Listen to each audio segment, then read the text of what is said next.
अनंत कोटी ब्रह्मांड नायक महाराजाधिराज योगीराज परब्रह्म सच्चिदानंद भक्त प्रतिपालक शेगाव निवासी समर्थ सद्गुरू श्री गजानन महाराज की जय. नमस्कार, जय गजानन. तुमच्या सगळ्यांचं आपल्या चॅनलमध्ये खूप खूप स्वागत आहे. 29 जुलैला आहे गुरुपौर्णिमा आणि गुरुपौर्णिमा हा आपल्या सगळ्या श्री भक्तांच्यासाठी अतिशय महत्त्वाचा आणि खूप सुंदर छान दिवस. तो यासाठी की श्री गजानन महाराजांनी जी आपल्यावरती कृपा केली आहे, जो महाराजांचा आशीर्वाद आपल्यावरती आहे, त्यासाठी महाराजांबद्दल कृतज्ञता व्यक्त करण्याचा हा दिवस आहे. आपल्या आयुष्यामध्ये गुरु हे नेहमी करता येत असतात. आपल्या आयुष्यामध्ये वेगवेगळ्या पद्धतीने गुरु येतात. सगळ्यात अगोदर आपले गुरु जे असतात ते म्हणजे आपले आईवडील. नंतर जे असतात ते म्हणजे आपले शिक्षक आणि आपले आध्यात्मिक गुरु आहे श्री गजानन महाराज. तर गुरुपौर्णिमेच्या दिवशी श्री गजानन महाराजांची पूजा कशी करायची आहे, गुरुपौर्णिमा कशी साजरी करायची आहे, याबद्दलचीच माहिती आजच्या व्हिडिओमध्ये असणार आहे. तर 29 जुलैला गुरुपौर्णिमेच्या दिवशी श्री गजानन महाराजांची आपण षडोपचार पूजा करावी. म्हणजे असे खूप कमी दिवस येतात, म्हणजे जेव्हा श्री गजानन महाराजांचा प्रगट दिन असतो त्यावेळी आपण श्री भक्त अत्यंत आनंदी झालेला असतो. त्या दिवशी आपण महाराजांची कृतज्ञता व्यक्त करत असतो आणि एक गुरुपौर्णिमेचा दिवस असतो, तो फक्त गुरु आणि शिष्याचा असतो. आणि श्री गजानन महाराज हे आपल्यासाठी आपले गुरुच आहेत, आपले मायबाप आहेत, आपले बंधू आहेत. श्री गजानन महाराज आपलं सर्वस्व आहेत. त्यामुळे आपण गुरुपौर्णिमा अत्यंत आनंदाने आणि प्रेमाने साजरी करावी. तर यामध्ये आपल्याला कशा पद्धतीने गुरुपौर्णिमा साजरी करायची आहे, तर सर्वात अगोदर सकाळी लवकर उठायचं आहे, शुचिर्भूत व्हायचं आहे आणि त्यानंतर श्री गजानन महाराजांची षडोपचार पूजा आपली करायची आहे. पौर्णिमेची सुरुवात ही 28 तारखेला सायंकाळी 6:19 होणार आहे आणि दुसऱ्या दिवशी म्हणजे 29 तारखेला 8:19 पौर्णिमेची समाप्ती होणार आहे. त्यामुळं भरपूर आपल्याकडे संपूर्ण दिवसच आहे श्री गजानन महाराजांची सेवा, भक्ती, अभिषेक, पूजा करण्यासाठी. त्यामुळे 29 तारखेला आपल्याला गुरुपौर्णिमा साजरी करायची आहे. तर आजच्या व्हिडिओमध्ये आपण गुरुपौर्णिमा कशी साजरी करायची आहे, महाराजांची आरती कशी करायची आहे, नैवेद्य काय दाखवायचं आहे, सेवा काय काय करायची आहे, याबद्दलची संपूर्ण माहिती घेणार आहोत. तर पूजेमध्ये सगळ्यात अगोदर येते ते म्हणजे अभिषेक. आता सगळ्यांना असं वाटेल की खूप सुंदर महाराजांना फुलं अर्पण करायची आहे किंवा महाराजांना नैवेद्य दाखवायचं आहे. ह्या सगळ्या गोष्टी तर आपल्याला करायच्याच आहेत, परंतु महाराजांना आपलं काय हवं आहे, तर महाराजांना आपला वेळ हवा आहे. आपल्याला महाराज सगळं काही देतात, तर आपल्याला फक्त महाराजांना वेळ द्यायचा आहे. आपण फुलं महाराजांना अर्पण करू, ते फुलं महाराजांनीच निर्माण केलेले आहेत, म्हणून त्यांचंच त्यांना आपल्याला द्यायचं नाही. आपल्याला द्यायचं आहे तो म्हणजे आपला वेळ. आणि आपण जेवढा जास्त महाराजांच्या सेवेमध्ये आपण वेळ घालू, तेवढंच महाराजांना आपण जास्तीत जास्त प्रिय होणार आहोत. त्यामुळे षडोपचार खूप सुंदर छान आपल्याला पूजा करायची आहे. ज्यांना शक्य असेल त्यांनी गुरुपौर्णिमेच्या दिवशी देखील तुम्ही श्री गजानन विजय ग्रंथाचं पारायण करू शकता. मी या अगोदर देखील तुमच्यासोबत व्हिडिओ शेअर केला आहे की श्री गजानन विजय ग्रंथाचं पारायण कसं करायचं आहे. वेगवेगळ्या पद्धतीने आपण पारायण करू शकतो, तो व्हिडिओ देखील तुम्ही बघू शकता. तर गुरुपौर्णिमेच्या दिवशी आपल्याला 29 तारखेला श्री गजानन महाराजांचा अभिषेक करायचा आहे. अभिषेक करताना तुम्ही पंचामृताने म्हणजे दूध, दही, तूप, मध आणि साखर किंवा मग दुधाने किंवा पाण्याने तुम्ही अभिषेक करू शकता. चंदनाचं पाणी बनवून तुम्ही अभिषेक करू शकता. अष्टगंधाचं पाणी बनवून तुम्ही अभिषेक करू शकता किंवा फक्त दुधाने तुम्ही. आणि दूध घेताना कच्चं दूध घ्यायचं आहे, तापवलेलं दूध घ्यायचं नाही.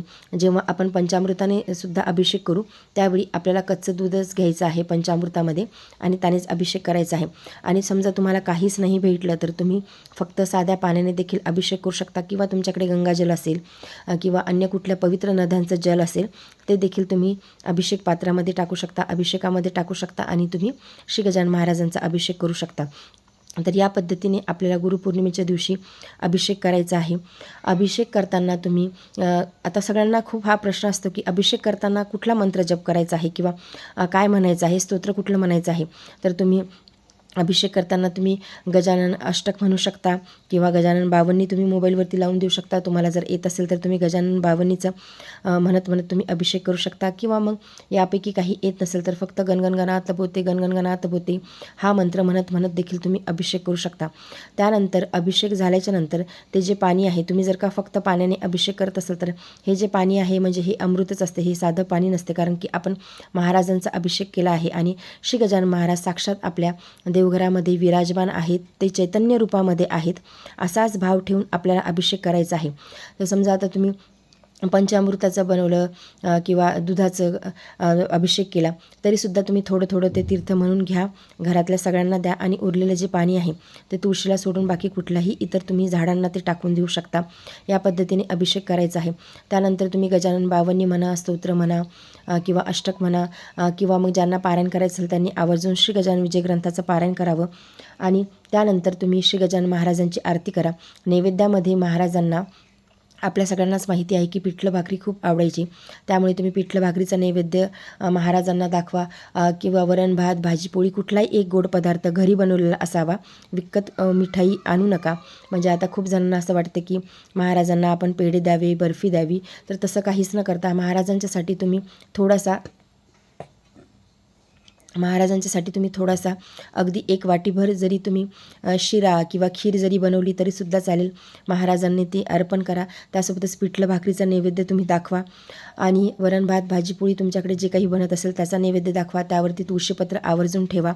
अशा पद्धतीने महाराजांची आरती आणि अभिषेक आरती आणि नैवेद्य दाखवायचा आहे. महाराजांची आरती कराल तेव्हा जय जय सच्ची स्वरूपा स्वामी गणराया अवतरलासी भुवरी जडमूड ताराया ही आरती करायची. त्यानंतर कापूर आरती करायची आणि त्यानंतर नैवेद्य दाखवायचा आहे. तर अशा पद्धतीने आपल्याला सकाळी श्री गजानन महाराजांचा अभिषेक करायचा. तर अभिषेक करण्याची वेळ सांगते तुम्हाला. एकतर तुम्ही ब्रह्ममुहूर्तावर अभिषेक केला, महाराजांची पूजा केली तरीसुद्धा चालते किंवा मग मुलं वगैरे शाळेत गेल्याच्या नंतर तुम्हाला जेव्हा वेळ भेटेल त्यावेळी देखील तुम्ही अभिषेक करू शकता. या पद्धतीने अभिषेक करायचा, नैवेद्य दाखवायचा आणि दिवसभरामध्ये तुम्हाला ज्या ज्या सेवा जमत असतील, श्री गजानन विजय ग्रंथाचं पारायण किंवा स्तोत्र किंवा बावन्नी किंवा गणगणगणात बोते या मंत्राचा तुम्हाला जेवढा नामजप करायचा आहे, श्री गजानन महाराजांचं मंदिर तुमच्या जवळपास कुठे असेल तर तिथे आवर्जून दर्शनासाठी जाऊन या. अशा पद्धतीने आपल्याला गुरुपौर्णिमेची पूजा करायची आहे, महाराजांची सेवा भक्ती करायची आहे, महाराजांबद्दल कृतज्ञता व्यक्त करायची आहे. श्री गजानन महाराजांना गुरुपद कसं द्यायचं आहे याबद्दलचा व्हिडिओ मी नक्कीच तुमच्यासोबत शेअर करेल लवकर. आणि आजचा हा व्हिडिओ यासाठी असा बनवला आहे की माझा एक प्रॉब्लेम झाला आहे, त्यामुळे मी फेस कॅम बनवलेला नाही. आजचा हा व्हिडिओ असा बनवला आहे, पण मी लवकरच फेस कॅम बनवण्याचा नक्कीच प्रयत्न करेल. त्यामुळे आजचा हा जो व्हिडिओ आहे तो थोडंसं तुम्ही ॲडजस्ट करा, थोडं समजून घेण्याचा प्रयत्न करा आणि श्री गजानन महाराजांची सेवा जास्तीत जास्त करण्याचा प्रयत्न करा. गुरुपौर्णिमा जवळ येत आहे. ज्यांना पारायण करायचं आहे अगोदर त्यांनी पारायणाची सुरुवात करावी आवर्जून आणि गुरुपौर्णिमेच्या दिवशी जास्तीत जास्त महाराजांची सेवा करण्याचा नक्कीच प्रयत्न करा. तर आजच्या व्हिडिओमध्ये एवढेच. व्हिडिओ जर तुम्हाला आवडला असेल तर व्हिडिओ लाईक करा, चॅनलवरती नवीन असेल तर चॅनलला सबस्क्राईब करा. जय गजानन. धन्यवाद.